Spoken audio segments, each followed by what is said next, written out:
Кыргызстанда 2018 жыл президенттин жарлыгы менен региондорду өнүктүрүү жылы деп жарыяланды. Мамлекет башчысы Сооронбай Жээнбековдун жарлыгы аймактарды өнүктүрүүдөгү негизги документ болот. Эми региондорду өнүктүрүүнүн узак мөөнөттүү, комплекстүү пландары иштелип чыгат. Айылдарды, шаарларды жана башка аймактык бирдиктерди пландоо стандарттары бекитилет. Аймактарда жаңы жумушчу орундарды ачууга өзгөчө көңүл бөлүнүп, тышкы жана ички миграция кескин азаят.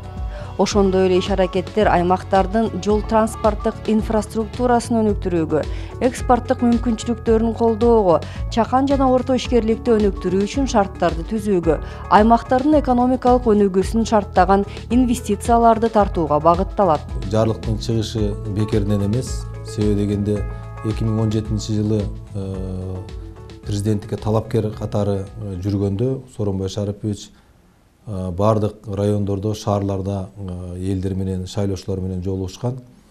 Жалпы 1 миллиондон ашык шайлоочу менен жолугуп, ошондо 20 миңден ашык ар кандай суронуштар түшкөн. Ошолордун баарын анализдеп карап көрсөк, негизи 85%га жакыны региондордон түшкөн маселелер экен.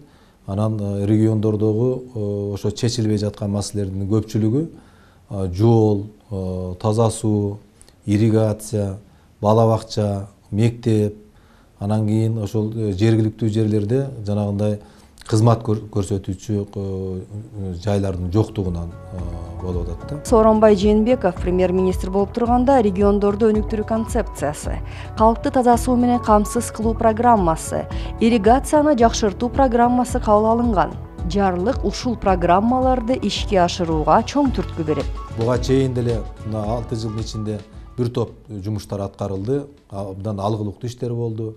Мектептердин курулушу болду, жолдордун курулушу болду, сууларды чыгарып атат. Но бирок бул бүгүнкү күндө жетиштүү эмес.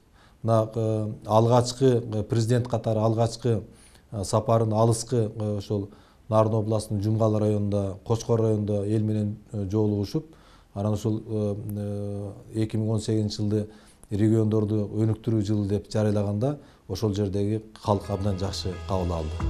Аймактарды өнүктүрүүнүн жаңы концепциясында экономиканы көтөрүү үчүн негизги ресурстарды бир багытка топтоп, аймактардын ар бириндеги тармактык өзгөчөлүгүнө жараша өсүү пункттарын 20 шаарды тандап алган. Алар Бишкек, Токмок, Кара Балта, Каракол, Балыкчы, Нарын, Кочкор, Талас, Ош, Өзгөн, Кара Суу, Сары Таш, Баткен, Исфана, Кадамжай, Жалал Абад, Таш Көмүр, Кара Көл, Кербен, Кочкор Ата. Ушул шаарлардын тегерегинде өндүрүш кубаттуулуктары жайгашып, жергиликтүү калктын айыл чарба продукциялары жана жергиликтүү сырьё да иштетиле баштайт. Ушулдун ичинде биз жалпы Кыргызстандын региондорун бирдей өнүктүрүп алышыбыз керек, жалпы бирдей өнүгүш керек. Мисалы, Чүйдө же болбосо Ош областынын кээ бир райондорунда жакшы шарттар түзүлгөнү менен, ошол эле Чүйдүн, Жалал Абадтын, Нарындын, Баткендин алыскы райондордо мындай шарттар жок. Биз ошонун негизинде жакшы программа, бир плановый иш кыла турган болсок, анда региондордун бардыгына ошол бюджеттен болобу, фонддон болобу, донорлордон болобу акча каражаттардын бардыгы тегиз бөлүнөт. Ар бир региондун өзгөчөлүгүн эске алуу менен аймактык адистештирүү болот. Мисалы, Нарында мал чарбачылыгына жана этти кайра иштетүүгө басым жасалса, Чүйдө жана Ошто айыл чарба азыктарын кайра иштетүү, транспорт жана логистика тармагына көңүл бурулат. Эгерде республикабыздын жерлериндеги 20 шаар экономикалык борборлорго айландырылса, 10 миңдеген жаңы жумушчу орундары түзүлөт. Ички жана тышкы миграция турукташат. 100 миңдеген жарандардын кирешелери артып, турмуштары жакшырат. Муну менен бирге региондордогу жаңылануулар элдин бакубат жашоого, анын ичине сапаттуу билим алууга, тарбияга, чыгармачылыкка, искусствого жана спортко болгон муктаждыгын эске алышы керек. Ал үчүн бюджеттик, кредиттик жана гранттык жардамдарды бөлүштүрүүдө региондук дисбалансты жараткан субъективдүү мамилени жоюу керек. Эмне үчүн азыр мына көп жерлерден кетип атышат, шаарларга кетип атат, сырткы миграция кетип атат.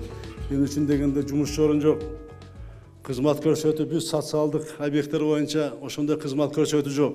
Больницаларда, мектептерде ошондой билим берүү, ошол деңгээлде эмес шаардагыдай. Маданият ошоктору, спорт залдар, Ең керекті таза су, суға су мына мәселелері көп жерде шешілген емес, жерден кетіп жатады.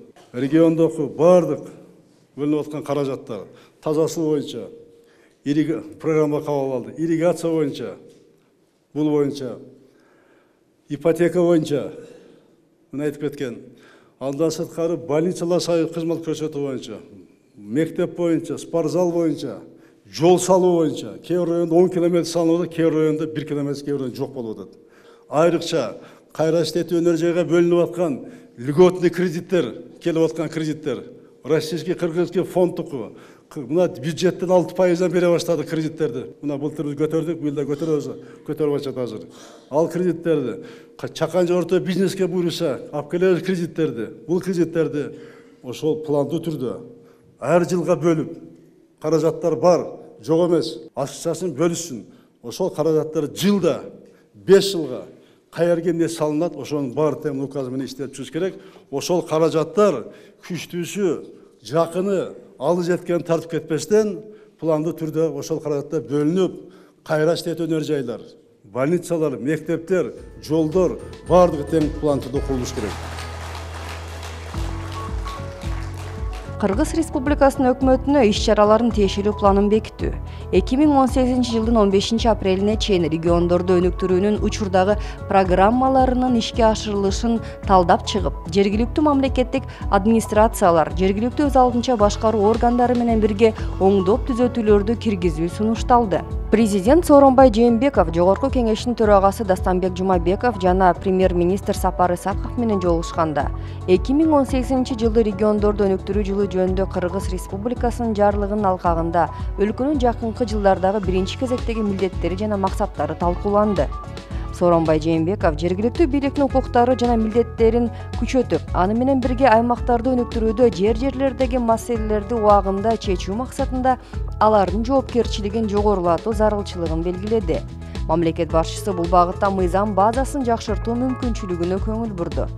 Президент парламент менен өкмөткө өлкөнү өнүктүрүү жана экономиканын туруктуу өсүшү үчүн жарлыктын алкагында бийликтин бардык бутактарынын алдында турган тапшырмаларды аткарууда эри шаркак иштөөнү сунуштады. Бул указ биринчи региондорду тең өнүктүргөнгө жана биздин ички резервти болгон резервтерди баарын тең алып чыгып пайдаланганга берилген указда. Биринчи кандай мына барсаңар мына кыдырганда депутат барабы, губернатор барабы, министр барабы, президент барабы, бардыгын сураганы таза суу, суга суу, жол, мектеп, больницада кызмат, Россия Кыргыз фонд ресурстары, 6% кредиттер, бөлүнүп аткан каражаттардын баардыгын системалуу план түрдө кетпей атат. Ким каяка барса, ким эметсе, ошол жака эле бөлүнүп тартылып кетип атат, ким күчтүү, анан ким жакын болсо кетип атат. Кээ региондор ачык айтканда өнүгүп атат, кээ бирде калып кетип атат. Калып кетти. Ошо келген сырттан келген жардамдар дагы, кредиттер дагы, бюджеттик ресурстар дагы. Мына ошону баарын тең калыптандырыш керек да. Андан сырткары жергиликтүү бийликтин дагы жоопкерчилигин көтөрүп, аларга дагы биз өзүнүн тиешелүү укуктарын аларга берип күчөтүш керек. Күчтүү мамлекет, күчтүү аймактар күчтүү мамлекеттик башкаруу менен айкалышканда гана курулат. Кыргызстан акырында бутуна туруп жыйынтыктар көрүнүп келатат. Ошону менен бирге экономикада адамдардын турмушун жакшыртуу үчүн, бакубат жашоо үчүн алда дагы да көп жасала турган иштер бар. Баарыбыздын тилегенибиз күчтүү жана өнүккөн мамлекет куруу. Бул үчүн Кыргызстанда бардык мүмкүнчүлүктөр, дарамет күчүбүз жана эң негизгиси бирдиктүү жаратман элибиз бар.